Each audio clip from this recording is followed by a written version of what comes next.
All right, good evening, everybody. Nate changed up the intro. I never know what he's gonna do, and then he just surprises me. So good job, Nate. I like that. Good evening, everybody, and welcome to our second presentation of the NMOA Diversity and Inclusion Panel.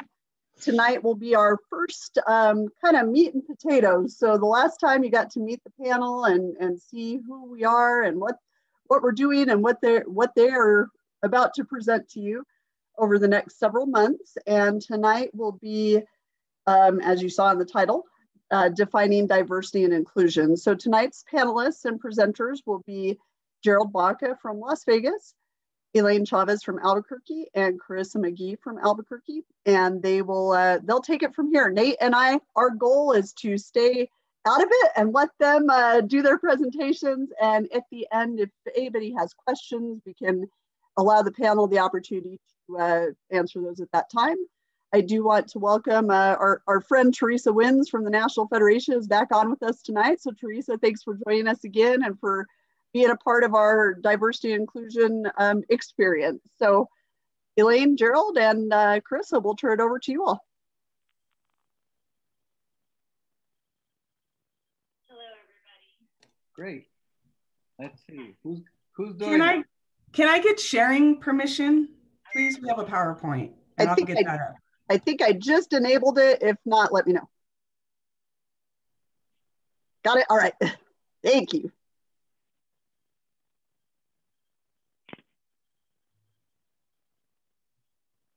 Hello, everybody. My name is Elaine Chavez. With us are my two panelists, and that's Carissa McGee and Gerald Baca, yes. Tonight we're going to talk and we're going to get down and dirty from meat and potatoes of what diversity really means. As you can see in this picture, we ourselves come from diverse backgrounds. So coming from a diverse background, having a diverse background, is the best way to explain why this means so much to us. We're going to first start off with just the mission statement. So let's get to it. All right, so the mission statement, and this was developed by us, and of course Dana, who brought together all of our ideas and put it together for us, but it's kind of a three-parter. The mission of the NMOA Diversity Panel is to ensure all association members are educated about and aware of the importance of diversity and inclusion within the officiating population. The goals for the NMOA in terms of diversity and inclusion are as follows. One, to create, nurture, and sustain a diverse and inclusive membership and culture, wherein officials of every age, every gender, every race, every religion, every sexual orientation from every part of our great land of encampment are welcomed into the association and fostered through the education process of officiating. Second part, to ensure that opportunity is available to officials who are dedicated to the mission of the NMAA and the NMOA, regardless of the size of their geographic region and local association. To also ensure that not only officials are educated in these endeavors, but that the lessons are wide-reaching to coaches, students, and administrators worldwide. Whether you officials know this or not, you are respected and you are leaders of this sport community. We feel that if we foster and inspire diversity and inclusion, we will not only promote it, but inspire within. Some might say that we're already a diverse state. We're already steps ahead of most other associations. But like every great official, learning is never done. There's always opportunity to be more, to get better, to learn a new trick, to learn a new mechanic, to make sure that everything that you do is better by watching films, by studying what we're doing. Great officials are great officials because they are always looking inside them to become better. And this is just a little slide of your manual that we want to put in there. We want you to be able to inspire, to bring forth this great and wonderful reason to get together. We're going to start off with Gerald now, and he's going to give us a couple of specific definitions of what we consider both diversity, inclusion, and some other great words that you can have in your, your co-op. Thank you, Gerald.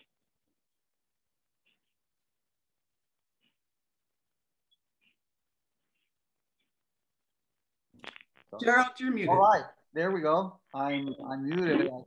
I always forget, and I should know by now because I'm on this thing all day, every day.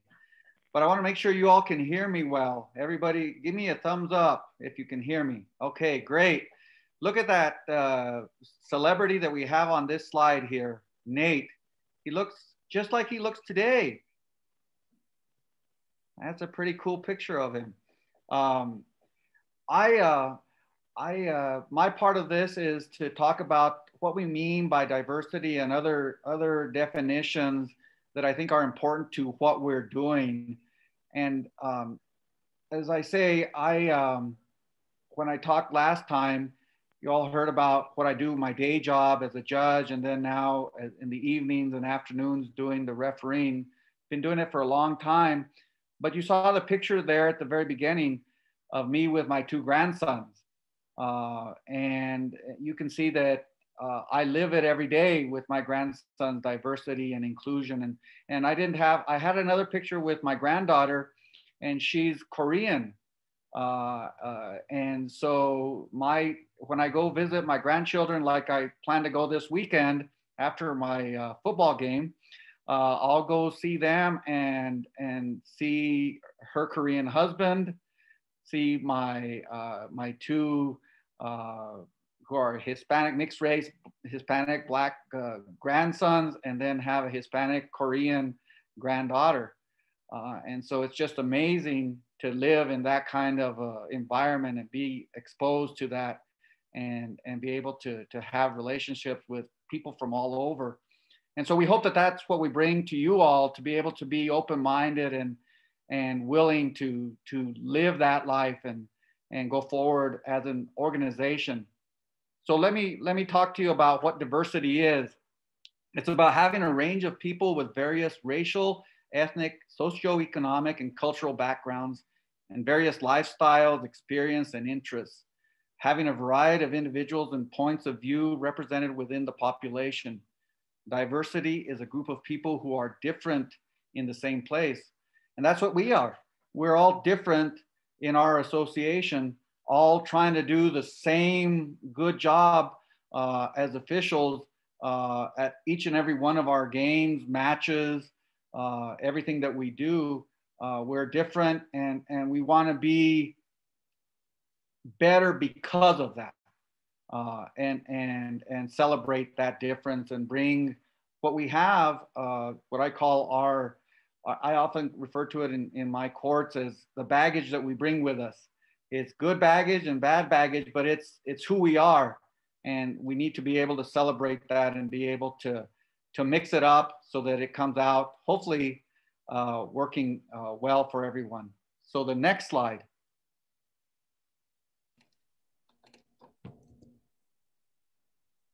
Let's see. Oh, there it goes. Okay. Look at that picture there. That is, I think, such an awesome moment for our association, not just as a state, but nationwide, because I think that was one of the first times in a championship like that had happened nationwide.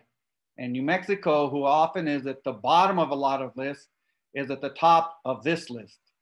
And we celebrate that. And that's all about inclusion and having no fear of going beyond what's the routine. And so with inclusion, we talk about the practice or policy of providing equal access to opportunities and resources for people who might otherwise be excluded or marginalized, such as those who have physical or mental disabilities and members of other minority groups. And here's a beautiful example of those women calling a championship game the first time the entire crew is women. and giving them that opportunity, not because of the fact that they're women, but because of the fact that they are the best at what they do and they earn that position. And so that's just a beautiful thing that we, as again, you'll see us celebrate that, and we want to continue to celebrate that as an organization. The next slide.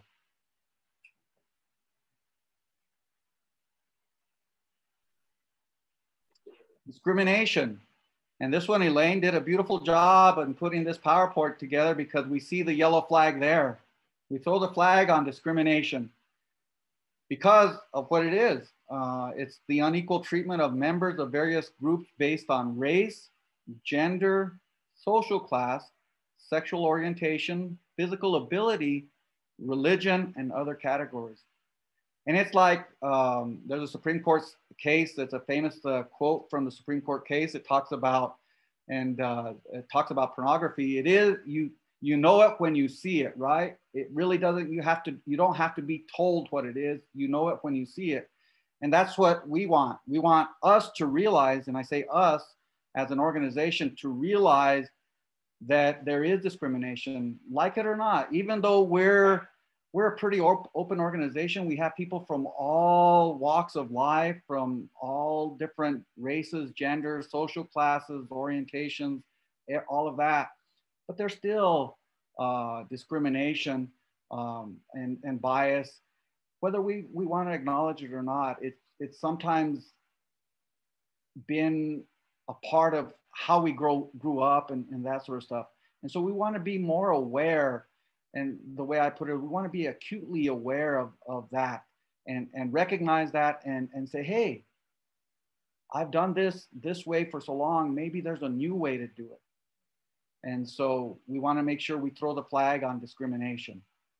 All right, the next slide. Culture. What a beautiful word for New Mexico, because we're all about culture, right? We are a state of diverse cultures, of so many different mixes of culture. And culture for us is defined as a social system of meaning and custom that is developed by a group of people to assure its adaptation and survival. These groups are distinguished by a set of unspoken rules that shape values, beliefs, habits, patterns of thinking, behaviors, and styles of communication. And it's just like, you know, we have Carissa. She obviously is coming from the Black culture. We have Elaine, who's a celebrated woman and Hispanic. We have me, who's a man, a Hispanic man from a rural area background. And we all have our distinct characteristics and cultures. And again, throwing that word, celebrate it. We celebrate it, we use it to our advantage and make it work for us as a association, so that we can take that about who we are and spread it when we call. Because the thing that we got to realize is, and I know everybody realizes on this call, that we deal with the kids out there on the courts, on the mats, on the fields, on the tracks, all of that sort of stuff. And like it or not, when we interact with them, they're watching what we do. And they're looking at us as models of behavior. And so we need to be able to talk to them one-to-one, ask a question or two about them, and let them know that we're interested in who they are. Not just because they're an athlete, but because they're a person, and to celebrate them, because that's what this is all about. It's about them. Next slide. Ally. Probably the most important slide that I'm going to get to talk about, because all of these things that we're talking about, discrimination, culture, inclusion, diversity, it doesn't work unless we come together as allies to do something about it, to recognize it for what it is, and to make a commitment to change and move forward from where we're at. And so we need allies. on the courts, on the fields, and all of us can be allies in making this better than it is right now. No doubt, New Mexico is diverse. Our association is diverse, and we're probably one of the most diverse associations in the country, and we do a really good job. And thanks to the leadership that we have, but we can do better. And that's what we're about in the panel. And so an ally is someone who makes the commitment and effort to recognize their privilege based on gender, class, race, sexual identity, etc., and work in solidarity with oppressed groups in the struggle for justice. Allies understand that it is in their own interest to end all forms of oppression, even those from which they benefit in concrete ways. Allies commit to reducing their own complicity or collusion in oppression of those groups and invest in strengthening their own knowledge and awareness of oppression. So it's about that, understanding where you're at, understanding and realizing what it is that we're working to recognize and make better and take a step forward from there. And so I think that's the last slide. I may have a quote. And there is that quote. It's a quote from Mahatma Gandhi. It's a quote that I use a lot in a little different, in different settings. But it's a quote that I look to because I think it has a lot to say for us and what we're doing here. And I share it with I do drug court. I share it with kids when I talk to them. And it says, keep your thoughts positive because your thoughts become your words. Keep your words positive because your words become your behavior. Keep your behavior positive because your behavior become your habits. Keep your habits positive because your habits become your values. And lastly, keep your values positive because your values become your destiny. And that's what we're all about. We were put on this earth to do some good work. And through this organization and this panel, we're hoping to do good work and make it better for everybody. And so I think that's my part. Sorry for talking so much, but you know, I'm a lawyer and a judge. Give me something to talk about and I'll run with it forever.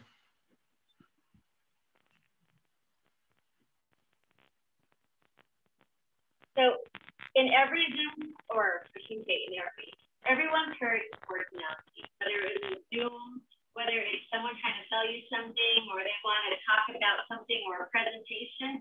And the reason why it's so familiar or people use personalities is because everyone is drawn to it. Everyone can relate to great sport and great competition. So it's easy to express ideas through sport.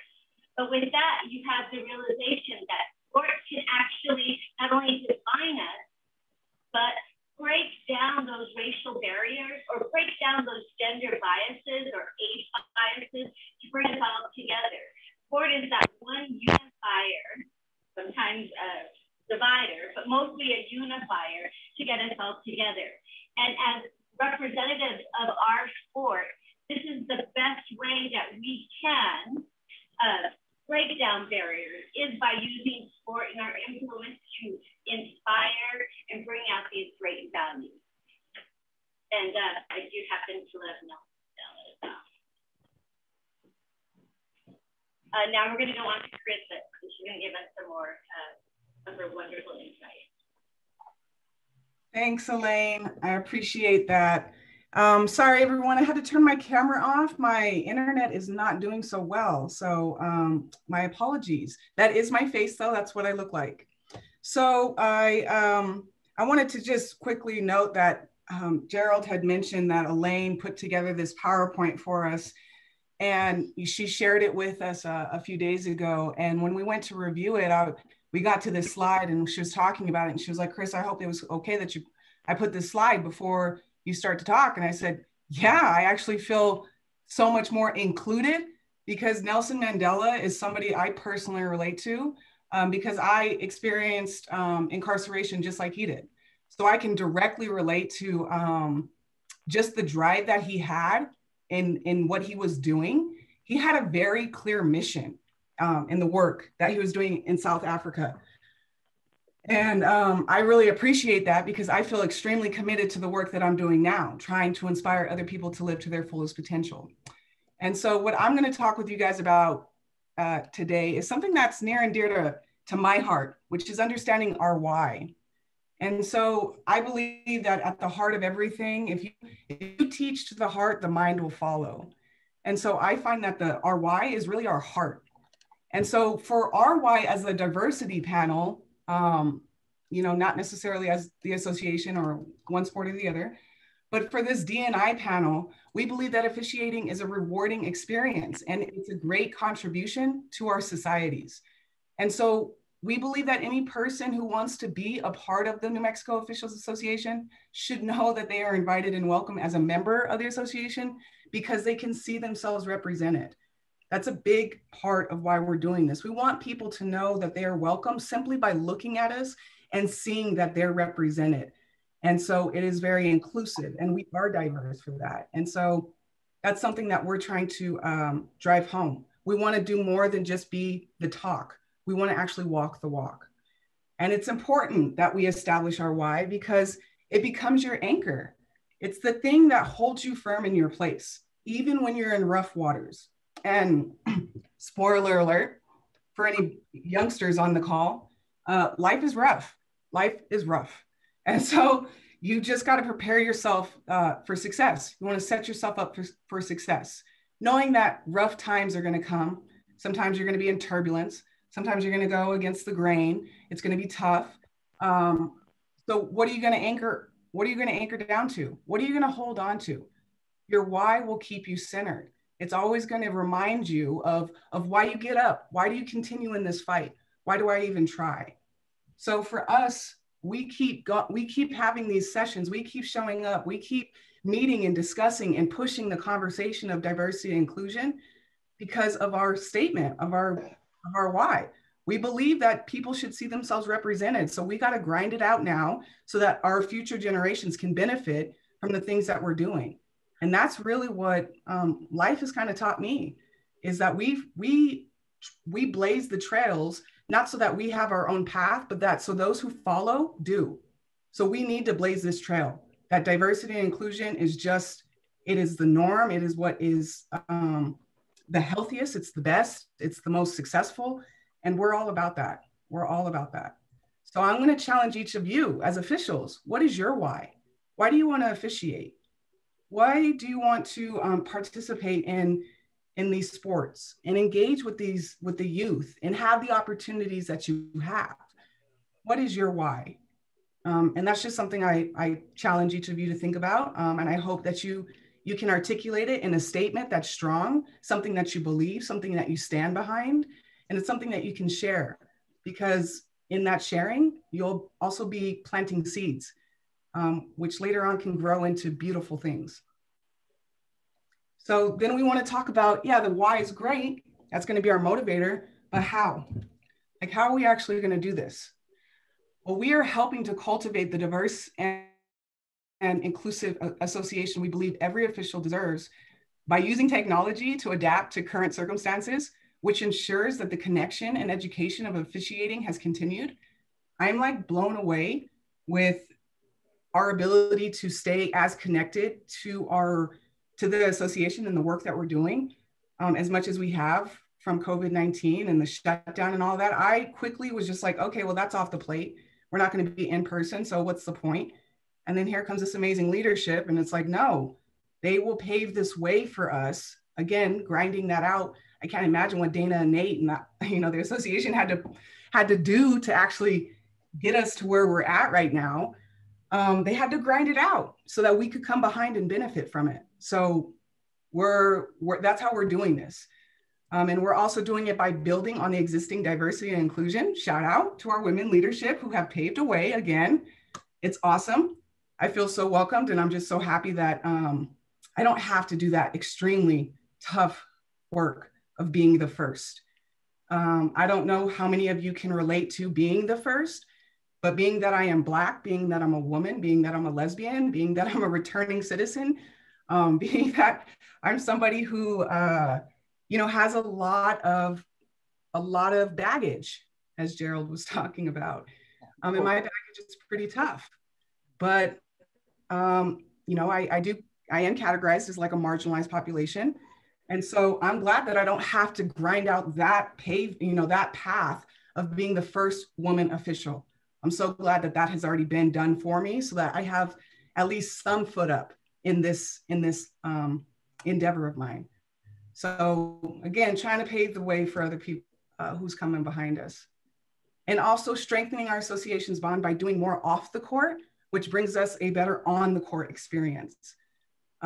So this is how we're doing it.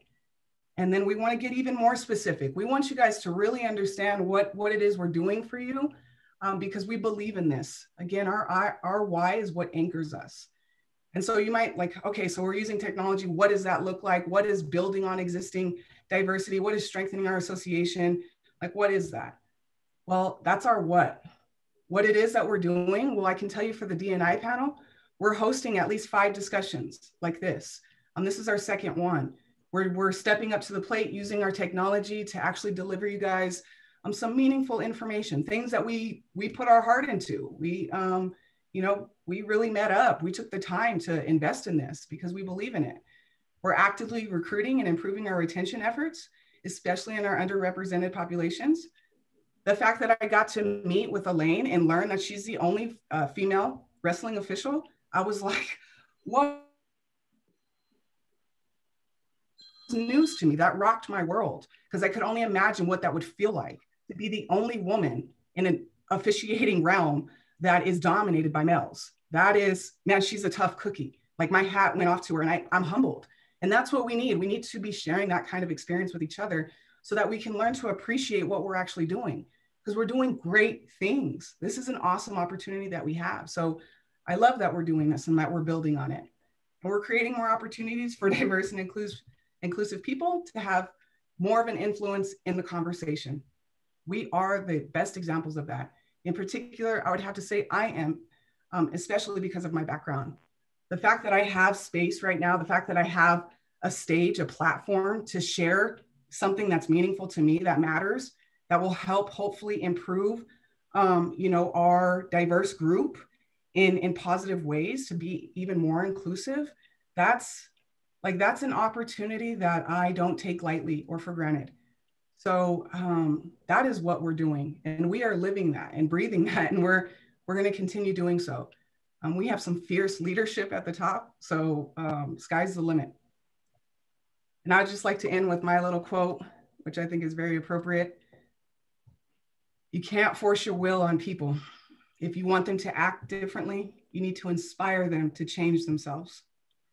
And so I hope that by our efforts and the things that you see us doing and the energy that I hope that you feel and that you receive is inviting, and it lets you know that we're here. We want this diversity, we want this inclusion, and if you're about that as well, there's a place for you and we welcome you. And so I hope that you're inspired to continue on with this messaging. I think that's it. Yeah. I also want to put in there's a reason that everyone can benefit by being diverse and having that inclusion. Think just about age-wise. How many times have you been in a meeting where the new guy came in, or that young guy, and you feel like, oh my gosh, he's a young guy who's trying to get my job? That is subconsciously age discrimination, even though you don't realize it, because you are putting that young buck in a category. And unless we reach out with all hands to give them feedback, to train, and to bring them on there, you're not going to have that new blood that we actually need. Look at your Zoom meeting. You don't see those numbers that you used to see when you had those meetings. When I first started wrestling, we had 30 people, 40 people showing up at our meetings. They were banging at the door to get in. Right now, we have 15. And it's because the older population haven't always, brought those younger guys in, or made them feel welcome, or made them be part of their younger brothers. And that's the important thing. They need to feel welcome. It's already hard enough to get in there and throw a whistle in your mouth and to get out there and make those tough calls. Bring them in. This one thing can help us in all kinds of recruiting. If they see someone that looks like them reffing, they're more likely to make that decision. It's like making sure your clothes are ready to go to the gym.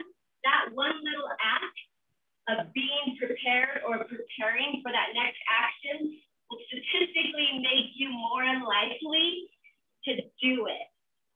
So if you put it in your mind that we are going to be welcoming, we are going to bring up these people, even though they don't look like us or they're not our age or they don't have our experience, let's make them their band of brothers so that we can represent as a team and more people can see that we are bringing them in. We are being inclusive. If we don't do that, our vocation is going to die because we do not have those numbers that we've had in the past. And it's hard because being an official, you get yelled at, you get screamed at, depending on what sport, but most sports, and you'll never make anybody happy. It's already tough enough doing the job we do. We need to make sure that we show these younger people, and they don't necessarily have to be younger, they can come old and middle-aged too, but we need to show them that we are inclusive and we are going to bring them to where we are.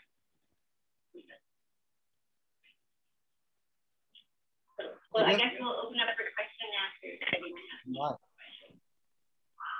And for the Q&A, if you have a question, feel free to unmute. We want this to be free flowing and fire away. So before we go there, though, thank you to Gerald, Elaine, and Carissa. That was fantastic. You know, Nate and I talk a lot about our night work, and certainly the this panel has been just fuel for us, and the three of you absolute powerhouses, and I just appreciate your knowledge and your willingness to share with us. You know, the whole diversity and inclusion effort, it takes a lot of allowing yourself to be a little bit vulnerable, and I appreciate that, and I appreciate you being willing to share, because it's not always the popular thing, but it's the right thing. And I'll stand by that every step of the way. So, you know, this panel is incredible. This was a great definition, great slideshow, by the way, that was awesome. But outstanding presentation, all three of you. Thank you so much. Questions, comments, anything from the audience? I have a question. Jenkins. Yes, sir. Are you ready? I have a question. Yes. So we're talking about inclusion, and in the definition, we talked about folks with physical disabilities. With us being involved in athletic events, athletic activities, where do you draw the line as far as diversity goes with someone that has a physical disability that cannot perform at the level they need to perform at some of the higher levels? I mean, where do we draw the line? Like, for example, in the Central region, we have someone that's a special needs official, and we use him a lot. Jesse uses him a lot on the mid schools. But unfortunately, we're probably not going to be able to use him any higher than that just because of the issues that he has. So where do we draw the line? I mean, at what point does it become inclusion, and what point does it become, I guess, less than inclusion? I don't want to say discrimination, because that's not necessarily the case. We want to use him. It's just that he's somewhat limited in his abilities. And I think we as an organization would never be able to, for lack of a better term, protect him if we assign him any higher than he is right now. So I'm interested in your thoughts as a group. I'll take a... Okay, go for it. I was just going to say that, you know, for Cliff, that's a great question. Thank you. And to answer your first question off the bat about like, where do we draw the line? I don't believe that there is going to be a hard line to be drawn, because I believe that to be inclusive, it is on a case-by-case basis. So that's kind of how I'd approach that first part of it. But I'd be curious, has there been a conversation? Are there conversations happening with the individual about like how far he wants to advance and what his understanding of his abilities actually are? I would defer to Jess if he's on. I know I've had conversations with him, particularly, he's actively involved when we do the Special Olympics thing in August every year. And we use him extensively there. And he does a great job. But I mean, and you're right, it should be done, I think, on a case-by-case basis, depending on the individual's skills and abilities and how he can handle the situation and the crowds. But I'll tell you, the guy's taken a lot of heat, even at mid-school. Mm-hmm. And so we've had to pair him up with stronger officials that are there to, for lack of a better term, protect him. And it's gotten to the point where I think he's blackballed a couple of schools himself because he's had so much difficulty at some of the mid schools. So Cliff, I'll actually kind of, in conversation with this individual, some of his goals really ultimately, and Chris asked about his goals. What are some of his goals? Honestly, his goals are pretty simple, and it's to work 3-person game with Jess Martinez and Kyle Bacon.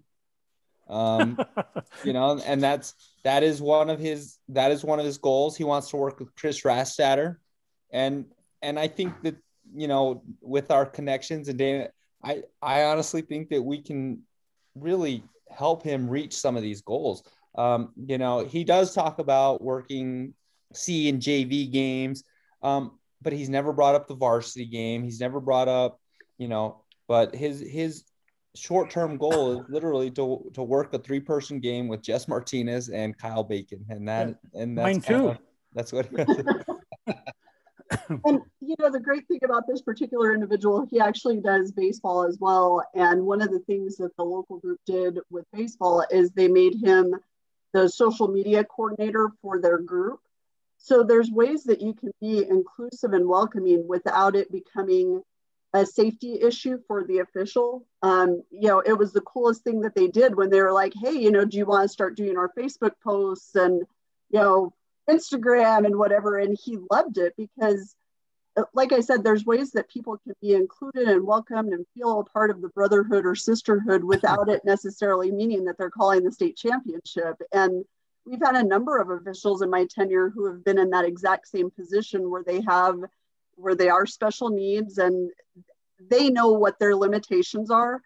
And most of them have been very realistic about it, but we've been able to find ways to, give them things to do. And the groups have been amazing with helping these individuals along and really making them feel like a part of the family. And that's inclusion. It doesn't always have to translate into the best games. I mean, those of you from Northern New Mexico know that we have a deaf basketball official who's called the state tournament a number of times, and he's been welcomed right in. I mean, he's done like the international deaf basketball tournament a number of years. So, a disability, there isn't a hard line. Chris is exactly right. A lot of it does become the sport, the safety of the official, because we never want to put anybody in harm's way, but it is case by case. There's no way that you can put a line in the sand and let it be a one size fits all thing. And I honestly, I think that the inclusion part to that is, that Cliff and Jess have done a really good job of giving him every single opportunity to succeed at whatever level that individual is. And the official doesn't have to be special needs. Our assigners, our leadership have to do a good job of putting everyone in the best possible position to succeed. And that is the inclusion. That's right. This is Gerald. And I think it doesn't have to be a special needs person. It could be a guy like me that's getting older already. And I still want to call, in college, D1, the Final Four and all of that sort of stuff. And I know it's not going to happen, but there's going to be a point in time when maybe Dana or somebody's going to say, hey, Gerald, you're older now, the legs aren't working, you know. Those are tough conversations to have. They are. They're tough, and they have to happen, unfortunately.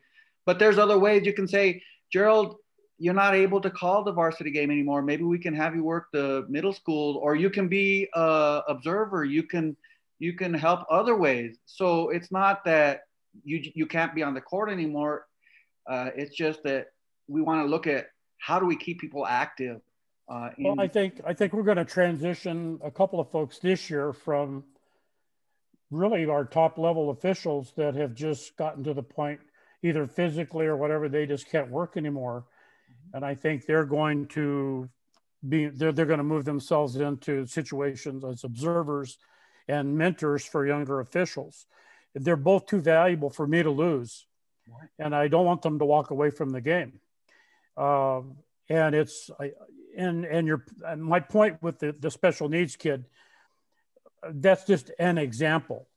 I mean, if you look across the broad spectrum of officials, as an example, last year I ran some numbers for the central region, and our average age is like 43 years old. That's not bad. That's not bad, but that's the average. So that means there are some kids in the 20s, there's some people in their 60s to get that average in their 40s. So I've got to watch and take care of those people that are 60 and make sure, number one, that they can work the levels and perform at a level where they don't get in trouble. And by the same token, mentor and bring along people that are in their 20s and get them in the system and start getting them games that they can work as they work up the ladder to where Carissa is and some of the other officials. Carissa, you're with us, what, this is your 5th year? 5 years? And look where you are. So, I mean, you look at someone's skill and ability, and that really dictates how fast they move up. From an assigner standpoint, if she has the talent, she has the skill, she has the ability, she will move quicker than somebody else. Right. That's just what it is. Cliff, you are below average, because nationally that average is about 53 was what NASO had reported in their last report. So this is the one time that being below average is really good. The other thing that I was going to mention is that when you have those older officials, and me, I'm just a year away from 60. I can't believe that. So I'm going to get the call. I'm going to get the talk pretty soon. But the thing about that is that those officials can be a great recruiting tool, because those are the guys that the younger officials grew up watching on the court, watching do the championships, watching, do those important games. You called my game. Yeah. And when it's that guy who's coming over and saying, hey, come and join us. Have you thought about refereeing? Man, that's awesome. You have that guy that you looked up to and said, that guy wants me to do this. Wow, that's powerful. Absolutely. Not only that, but all the older guys have the best stories. Yeah. Just sitting around, you hear so many awesome just stories that you would never have heard had you not reached out to that person and had that discussion. I have those stories, right, Dana? Oh, right. You have more stories than you know what to do with. But the best teachers are those that live those lives. They give you the best feedback. You just have to take the time to meet with them and discuss it, because you will get the best pointers, the best mechanical, advice. You need to stand here to watch this and you miss that, because they have done it more times than you can count. And they see it just there. And if you feel like you're getting to that point where, your knees hurt and you can't get down as low, staying involved in the sport and becoming a mentor, a teacher, an evaluator is the best part of keeping the sport alive. And I think there's room for everybody. It may not be as an active official, but there's a place for everyone. It's just a matter of finding where that is, because one of the hardest conversations I have to have is with officials who are at the tail end, and having that conversation and finding some way to keep them involved, because they still love it. it's still in their hearts. They can still do it in their heads. It's just, you know, if you're a basketball official, the court is not kind on your knees. Just terrible. I mean, any of it. Wrestling, I mean, there's officials where it's like, okay, they're down. Are they going to get back up? And it's just, you know, it's finding a place where they can still give back and they can still be around a sport or a community that they love. So that inclusion for me is finding a place for everybody, regardless of, you know, their age, their skill level, their ability to get up and down the floor anymore, or whatever the case may be. And that, you know, that's something that really started with the evaluation program and reaching out to retired officials and trying to get them back involved, because their knowledge is too valuable to let just right off into the sunset, for sure. Yeah. So if you were one of those that got wrangled in, and now you're an assigner. So yeah, I want to thank you for that. Yeah, you're welcome. It's a gift that keeps on giving. Yeah.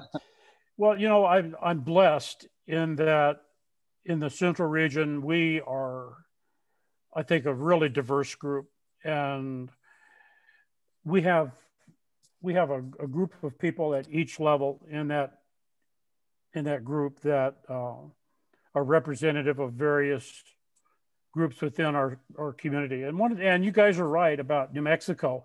One of the great things about this state is the diversity. I mean, holy cow!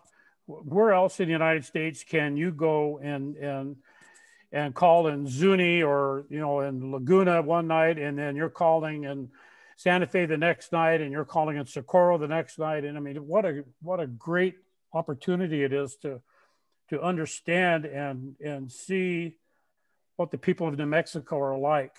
And there's nothing like calling a game in northern New Mexico. I don't care who you are. I mean, those games are crazy, and everyone should experience that. You know, you should understand the value of basketball in some of those smaller communities in northern New Mexico. It's the show. That's Gerald and Alfonso. That's their night every night.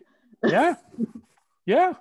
And it's awesome. It's awesome to be in the community that we're in. And that's why we have we have such a big advantage of actually being able to see our growth, because it's not just about having the diverse population available or the inclusion opportunity presented. It's also about having like a welcoming attitude, having some type of humility to know that I'm dealing with a different culture. Therefore, you know, maybe I should take the time to learn that culture.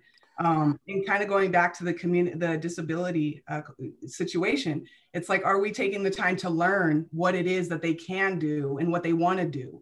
When it comes to like with the women, yes, of course we have women represented, but are the women's voices being heard? Are they, you know, those kind of things that we have it at our hands right now. The diversity is in its, you know, abundance. And that's the amazing, beautiful thing about New Mexico. And now part of this inclusion that you're talking about into the group, understand that as officials, we have a culture too.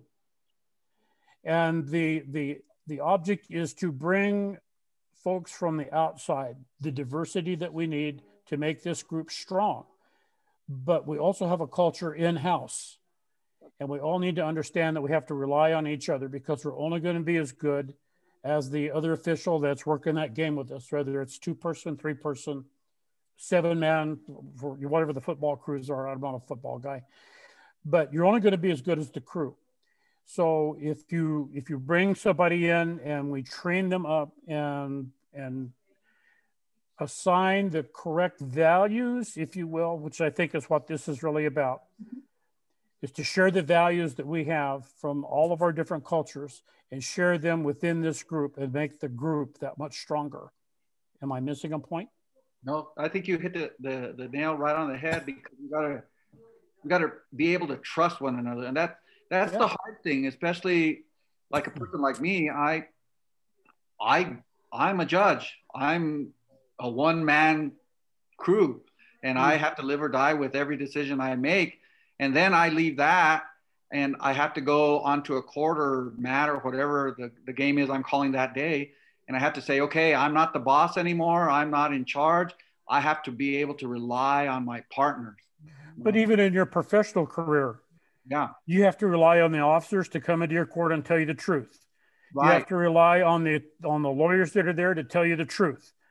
And you have to rely on the jury to make a sound decision. It's no different. Right. You have to rely on the people that you work with and the people that you referee with, that they're going to be ethical and they're going to approach the thing in a manner which reflects the professionalism for that group. And that's what we want, I think, as NMAA. I think we want to be seen as professional. We want to be seen as ethical. We want to be seen in a way that, and Dana can speak to this, we've talked with other groups or other officials from other areas of the country, specifically Arizona, Colorado, some of those guys, the D1 guys that come in here for camps and presentations, and they look and see what we're doing and they're scratching their head going, holy moly, you guys are so far ahead of us. I can't believe it. And it's something to be proud of. And, you all should know, just because this panel is, and Dana's idea is just amazing. And as you say, she's leaps and bounds ahead of what's going on, not just in refereeing, but I'll tell you, I sit on a like panel for the Supreme Court. It's called the Commission on Equity and Justice. Mm-hmm. And guess what? We barely had our first meeting last month. And I'm supposed to have my second meeting later this month. And so,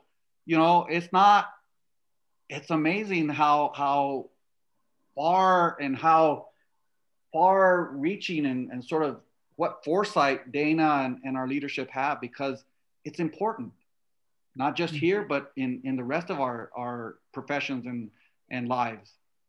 Absolutely. Gerald, okay. I'll shut up now.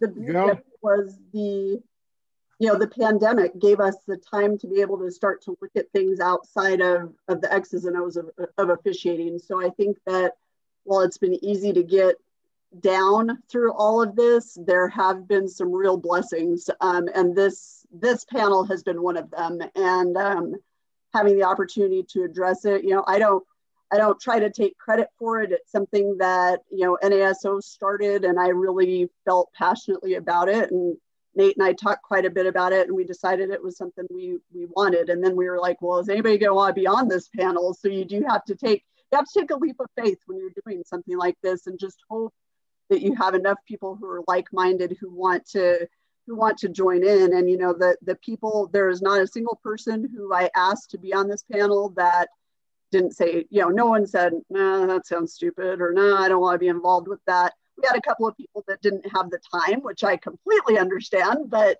overall there was a lot of support, and it's been encouraging. And every time I'm on one of these panels, Nate and I, it's our favorite night of the month is when we get to be with diversity and inclusion, because the minds are incredible. Teresa from the Federation just said, really great presentation by this crew from the New Mexico Diversity and Inclusion team. The Federation has recently released a course on implicit bias. I actually got the email about that and have it on my to-do list for tomorrow. The course is free and offers the opportunity for individuals to look within to determine why we react in certain ways towards certain class of people. It's a great course. So there's something from the Federation. Teresa, thank you for that. And thank you again for joining us. I know it's like 9:30 where you are, and if it was 9:30 here, I'd be in bed. So I do appreciate you taking the time and giving us your support. It means the world to our association. So thank you for your support and your friendship, and for being here with us. Dana? Yes. I've got a comment. I guess I represent that golden age of officials, but I've had the conversation with my group leader, and of course that conversation included that I would like to work sub-varsity or junior high games, because I think at that level, you still need good officials. And I'm willing to help out our group or the state association in any capacity. But just to be thrown by the wayside after 50 plus years, and I don't want anybody to put a calculator to figure out how old I am, but I think we have a lot to offer. And I think that the individual can express for themselves when is when and how much we're willing to do. And by the way, when I grow up, I want to be just like Gerald. all want to be just like Gerald when we grow up. It's the truth. And I'll tell you, Ron is the guy who brought me into officiating. And unfortunately, I did have to have that conversation with Ron. So that's tough when he's the guy that brought you in, and then you end up having that conversation with him and saying, Ron, I love you. Thank you for everything you've done for me, but let's see what we can do a little bit differently. And that's no fun, because he's my hero, and I call him Dr. Sabe Todo, and I'm Dr. Sabe Todo Jr.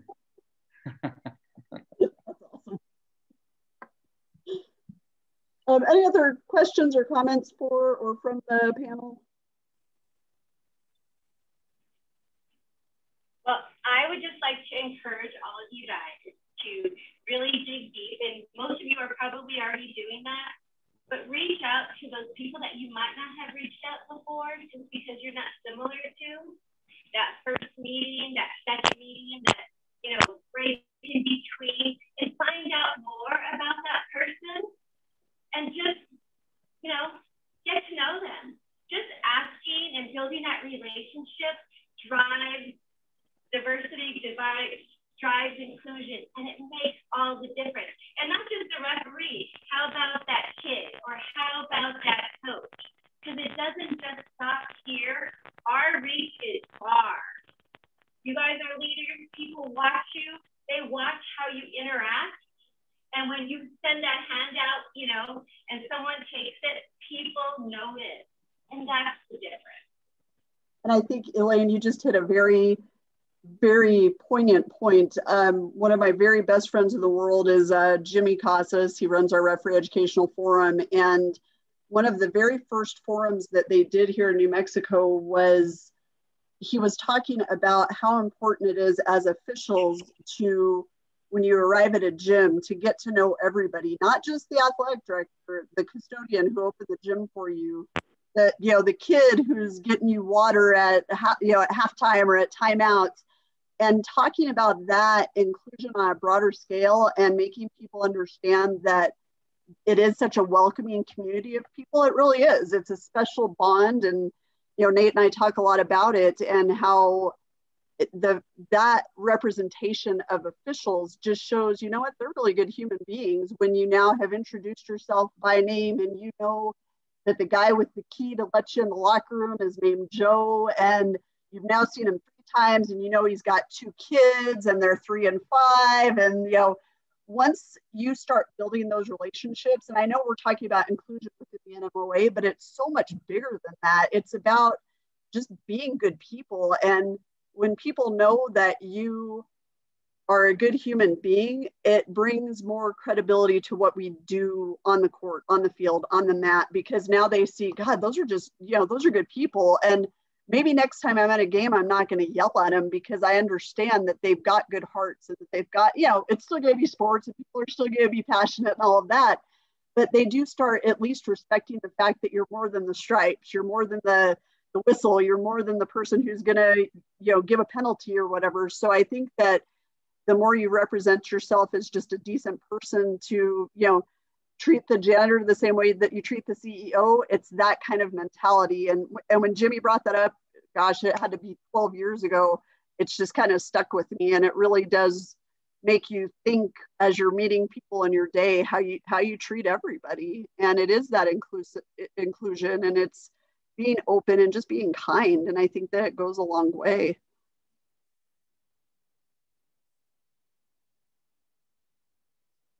Anything else, panel? Nate?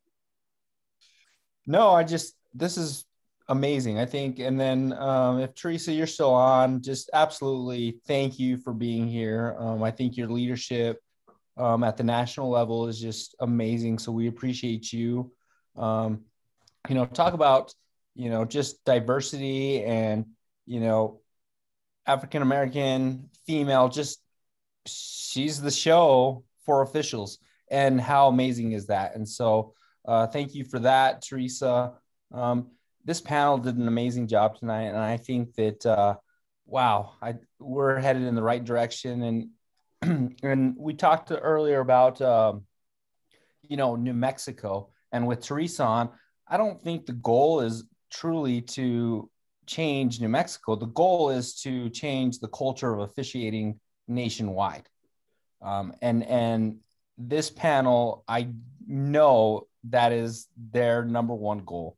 And so, yes, we need to be better in New Mexico, but number one is let's make officiating better at all levels across the country. So thank you.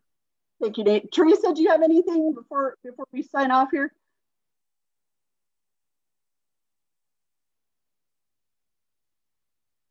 Teresa, there you are. I was trying to unmute myself. You think after a year I know how to do that? I'm the same way every time. You know, I just want to say that this panel, your group is doing a wonderful job, and the panel tonight has been just at the top, and it's going to be difficult for anyone to follow this panel based on what they shared with us tonight. I think each of the presenters did an excellent job in explaining and talking through the issues that they wanted to get across. And so I look forward to continuing to tune in when I can, when you're meeting. And absolutely, you're setting the bar high for other officials in other states across the United States. You've gotten started early, and I know that in Minnesota, I'm not really sure how they're going about it, but they're working on a committee. Not really sure that there are other things that might be happening in other states, but you're out in front and you're leading the way. So congratulations. And you know what? This might be an opportunity as I think about it. We haven't planned yet, but we probably need to think about the summer meeting and talking about something like this. But I'll talk to, you and I should talk later about maybe a presentation at the summer meeting for the officials. And we haven't started that talking about sessions yet, but it just popped in my mind. This would be great. Anything I can do to help you. Okay, absolutely. Anything else, anybody? Again, panel, two emphatic thumbs up, as Siskel and Ebert used to say.